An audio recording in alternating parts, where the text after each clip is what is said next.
et interpréter les nombreux témoignages humains qui affirment avoir vu un de ces fameux objets volants non identifiés. On en parle avec Xavier Tassot, l'invité du Grand Angle.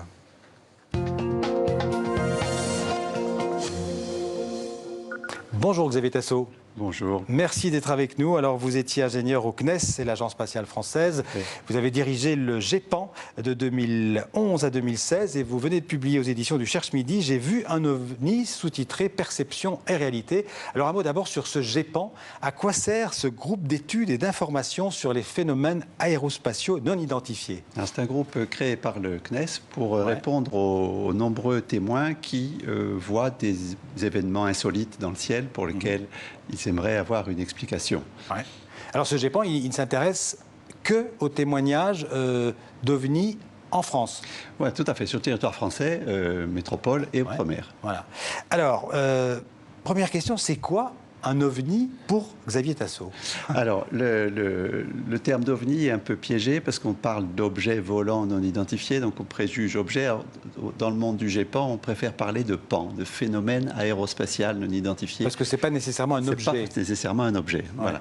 Bon, sur ce petit détail de vocabulaire, néanmoins, le mot PAN n'est pas tellement passé dans le vocabulaire commun, donc on continue à utiliser le mot d'ovni. Voilà. Alors, le terme de PAN ou d'OVNI n'est étiqueté que sur les phénomènes qui n'ont pas été expliqués, bien entendu. Hein. Ouais. Voilà, donc c'est une espèce de label qu'on met sur ces observations, qu'on classe au GEPAN dans une catégorie qui s'appelle catégorie D, voilà, qui veut dire non identifié. Alors dans la première partie du livre, hein, vous décrivez 11 dossiers auxquels vous avez été confrontés, que vous avez étudiés, je pense, au GEPAN. Lequel est-ce qui vous a le plus, je dirais, retourné, le plus intrigué? Alors, paradoxalement, c'est les cas expliqués qui m'ont le plus intrigué. Parce que on peut mesurer l'écart énorme entre le récit fait par un témoin et la réalité qui est derrière. Donc, on a des récits de témoins qui ont vu, par exemple, passer un lot de lanternes thaïlandaises, donc ce sont des petites montgolfières qu'on lance la nuit, enflammées, et qui sont interprétées par les témoins comme des vaisseaux spatiaux. Ouais. Alors justement, vous nous avez apporté plusieurs photos ou des dessins d'ailleurs, donc des éléments qui vous ont été fournis par des témoins de ces phénomènes non identifiés. On va en voir quelques-uns. On va commencer par cette photo. La voici. Alors là, je ne sais pas si vous la voyez. Oui, c'est ça. Alors c'est une photo prise à Marseille un jour de neige. C'est déjà un événement extraordinaire. Alors on a l'impression d'avoir une soucoupe volante. Donc, en fait, c'est quoi? Donc le témoin a photographié Marseille sous la neige. Par lui, il trouvait ça exceptionnel. Et quand il a vu la photo sur son ordinateur, il a vu dans le ciel cette espèce de disque lumineux, tout à fait étonnant. En fait, voilà, les plus perspicaces des téléspectateurs ont compris que c'était le reflet du luminaire de la cuisine dans la vitre de la fenêtre qu'il a laissé fermer parce qu'il faisait sûrement très froid. Alors on va en voir une autre photo qui est un peu plus intrigante, celle-là. Voilà, alors ça c'est... Oui, alors celle-ci c'est l'extrait d'une vidéo donc, qui est un panoramique au sommet de la Rune dans le Pays Basque. Donc notre témoin a fait donc, un petit panoramique et sur une séquence qui dure moins d'une seconde, on voit passer ce disque doré qui traverse le champ de flamme. Voilà, on voit une forme de soucoupe, hein, il faut dire, et ça traverse le champ de la caméra pendant une fraction de seconde. Voilà. Alors bon, on peut faire des conjectures sur ce que c'est. Bon, on a la fin de l'explication, la fin de l'histoire à la fin du panoramique, parce qu'on voit un petit peu plus loin de l'objectif un ensemble de frelons, de frelons qui étaient éclairés par le soleil. Donc c'est un frelon qui est passé trop près de l'objectif. Voilà, un frelon qui est passé probablement à quelques centimètres de l'objectif seulement.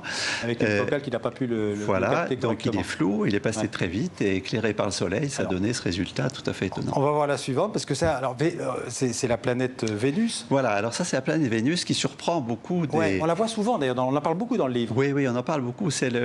Alors, il y a beaucoup de cas. Il y a beaucoup de cas. Alors, Vénus, ça paraît étonnant hein, que autant de témoins se fassent piéger par quelque chose d'aussi banal en fait. Mais en fait, quand on voit Vénus au ras de l'horizon, on ne pense pas à un astre. Quand Vénus est haut dans le ciel, il n'y a jamais de confusion. On voit bien que c'est un astre, une étoile. Bon, tout le monde ne sait pas distinguer des étoiles des planètes. Mais quand c'est bas sur l'horizon, c'est très brillant et on pense d'abord à un avion. Puis au bout d'un moment, on s'aperçoit que ce n'est pas un avion. Et là, ça paraît étrange. Et alors souvent, les témoins prennent leur caméra, appareil photo, etc., poussent le zoom à fond, etc., mais c'est pas tellement fait. C'est pas fait pour ça, les caméras. Bon. On va avancer un petit peu parce qu'il y a plein de choses. Ça donne des résultats. Et alors, les témoins sont encore plus étonnés par ce qu'ils ont filmé que par ce qu'ils ont vu. On va voir un dessin aussi. Vous avez parlé tout à l'heure des lanternes thaïlandaises. Et en fait, alors celle-là, c'est pas... Ça, c'est un reflet. Voilà. Alors ça, c'est le dessin. Voilà. Alors ça, c'est un dessin de quelqu'un qui a vu des lanternes thaïlandaises. Voilà. Alors ça, c'est absolument incroyable. Quand je dis que c'est les cas les plus marquants que j'ai eus. Et c'est vrai que c'est des cas comme ça qui m'ont rendu un petit peu dubitatif, si vous voulez, sur la qualité du témoignage humain en général. Sur la fragilité, du témoignage humain. C'est-à-dire devant un phénomène inconnu, en fait, le cerveau humain échafaude des hypothèses qui dépendent de notre culture, de nos convictions, de nos croyances, de tout un tas de choses, bien entendu. Et là, c'est extraordinaire.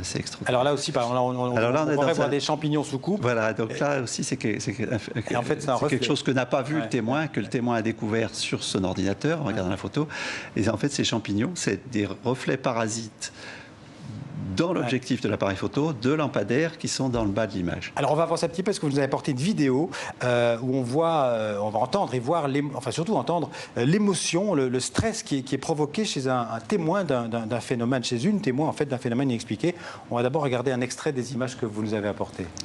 Qu'est-ce que c'est que ce truc? Alice, viens voir. Regarde. Quoi? Bah qu'est-ce que c'est que ça? Mais ne hurle pas comme ça! Oh maman! Mais c'est quoi? Pourquoi tu hurles? Mais c'est extraordinaire! Mais arrête de hurler comme ça, enfin! C'est des étoiles! Mais c'est pas des étoiles! On n'a jamais vu ça! Je vais dire après! Mais il faut surtout appeler je sais pas quoi, là! Oui! On a bien compris, donc elle était très surprise. Comment vous expliquez cet étonnement irrationnel? C'est une des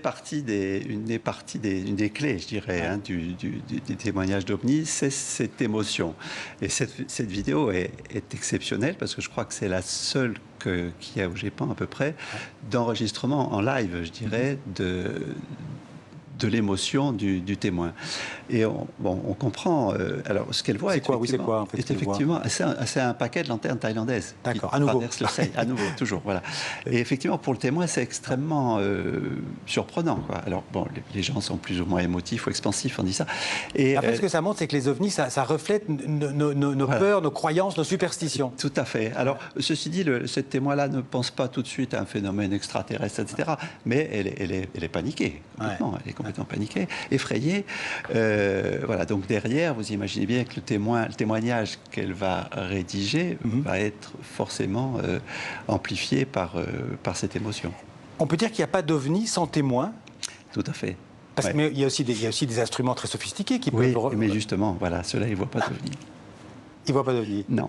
Alors, donc, toutes les batteries de caméras, il y a des batteries de caméras qui regardent le ciel, etc. Et on arrive toujours plus ou moins à expliquer ce qu'ils voient, ou au moins en tout cas dans le temps.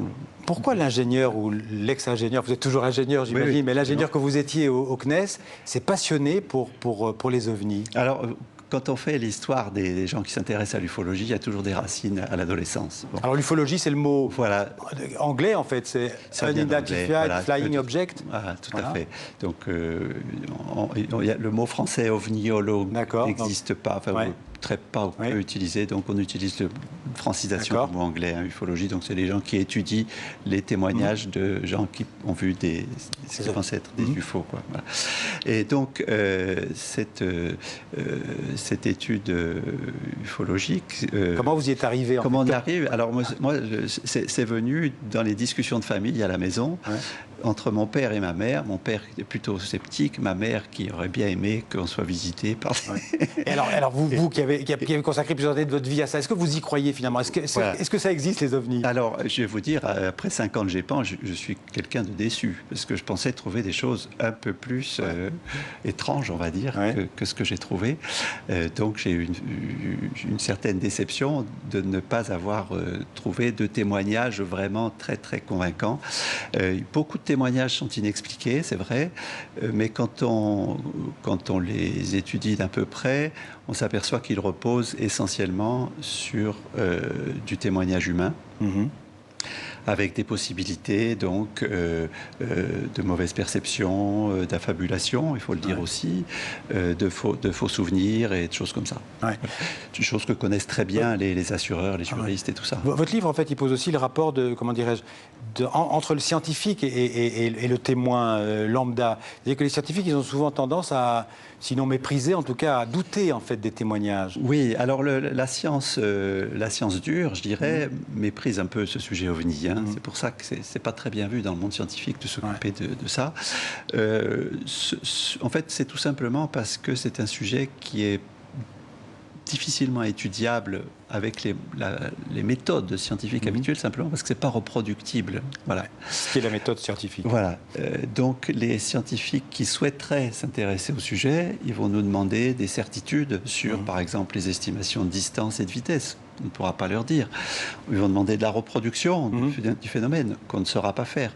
Voilà. Donc, du coup, il y a cette distance qui est prise. Et au final, votre livre, vous l'avez écrit pour qui? Pour les scientifiques, pour le grand public, pour les témoins? Alors, je l'ai écrit pour le grand public, d'abord. Pour d'abord que le grand public sache que dans le ciel, il y a beaucoup de choses insolites qui peuvent se passer et qu'il faut y être préparé. Enfin, c'est amusant, en fait, je dirais, d'y être préparé, à s'amuser à repérer Vénus, les lanternes thaïlandaises, les stations spatiales internationales, les météorites. Donc déjà, c'est un premier volet. Pas prendre des vessies pour des lanternes. Voilà, absolument. Donc ça, c'est déjà un des buts du bouquin. Deuxième but, c'est de leur expliquer que le témoignage humain aussi, c'est compliqué. C'est compliqué et que tous autant qu'on est, moi comme les autres, quand on n'est pas des témoins très très fiables. Voilà. Ce sera le mot. Et puis enfin une réflexion quand même un petit peu sociologique sur comment se fait-il que ce ciel qui nous survole soit encore porteur de mystère aujourd'hui, alors qu'on le connaît si bien.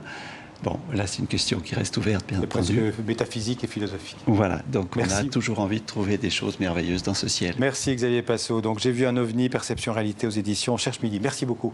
Merci.